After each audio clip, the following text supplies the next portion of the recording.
This video is going to be a reading of a document written by Donald W. Scott. He's the president of the Common Cause Medical Research Foundation in Sudbury, Ontario, Canada.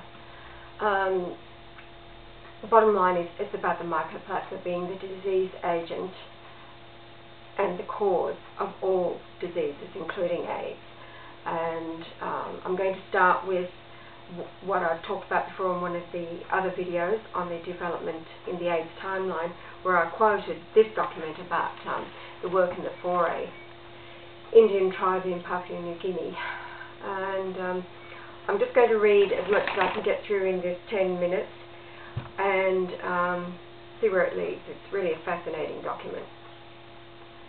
He refers to, and he talks about, note how New Guinea Foray tribe was targeted for mad cow disease, created by the Japanese and later adopted by the USA.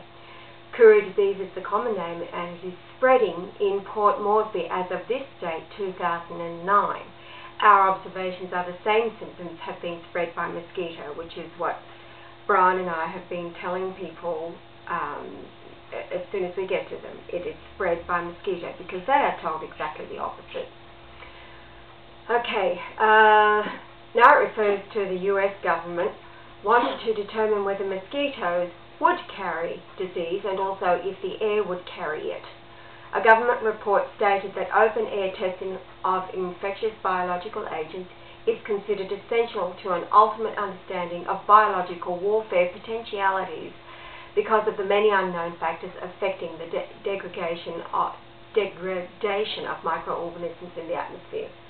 The Government of Canada had established the Dominion Parasite Laboratory in Bellevue, Ontario, where it raised 100 million mosquitoes a month.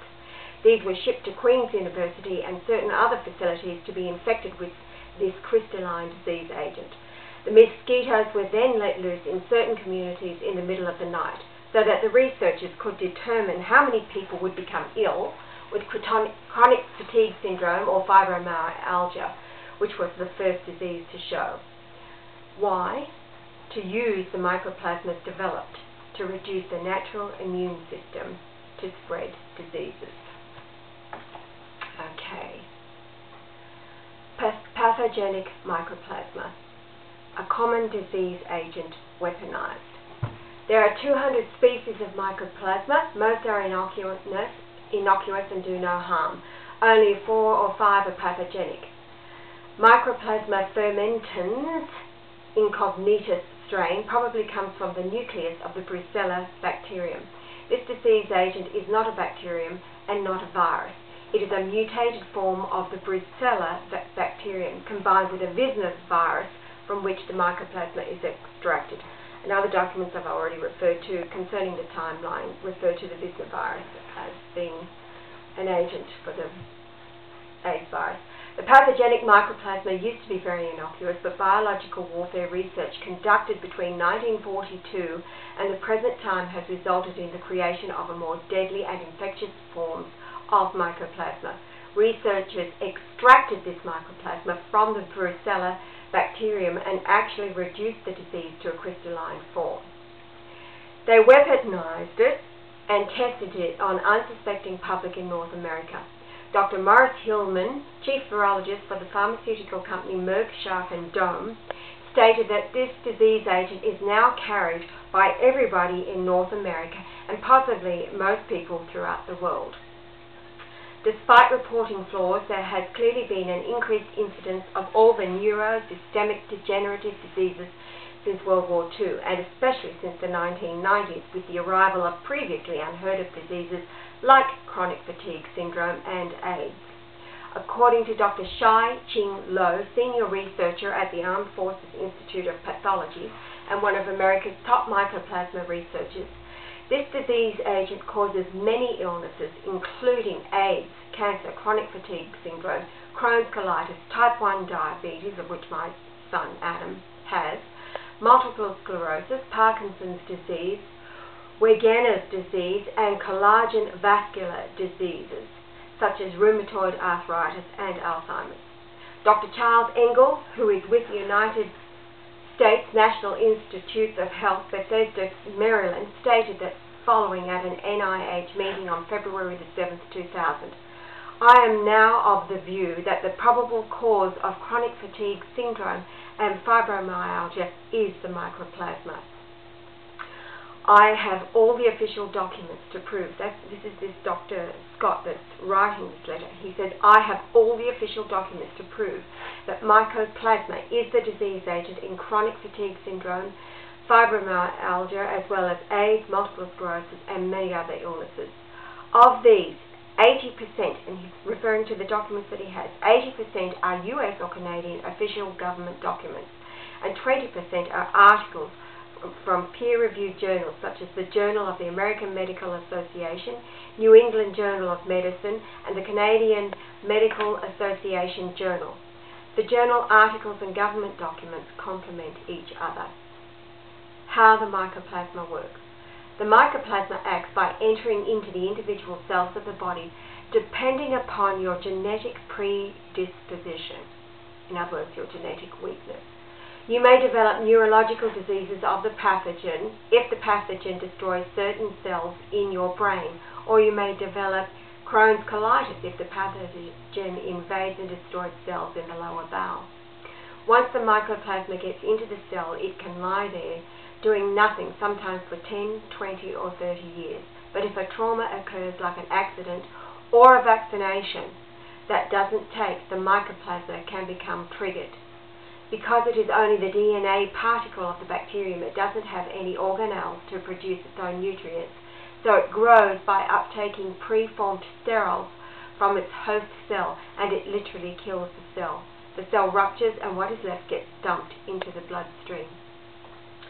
Creation of the mycoplasma. A laboratory-made disease agent. Many doctors don't know about this mycoplasma disease agent because it was developed by the US military in biological warfare experimentation, and it was not made public. This pathogen was patented by the United States military and Dr. Shai-Ching Lo. I, as in Dr. Scott, has a copy of the documented patent from the US Patent Office. All the countries at war were experimenting with biological weapons. In 1942, the governments of the United States, Canada and Britain entered into a secret agreement to create two types of biological weapons, one that would kill and one that was disabling, for use in the war against Germany and Japan, who were also developing biological weapons. While they researched a number of disease pathogens, they primarily focused on the Brucella bacterium and began to weaponize it.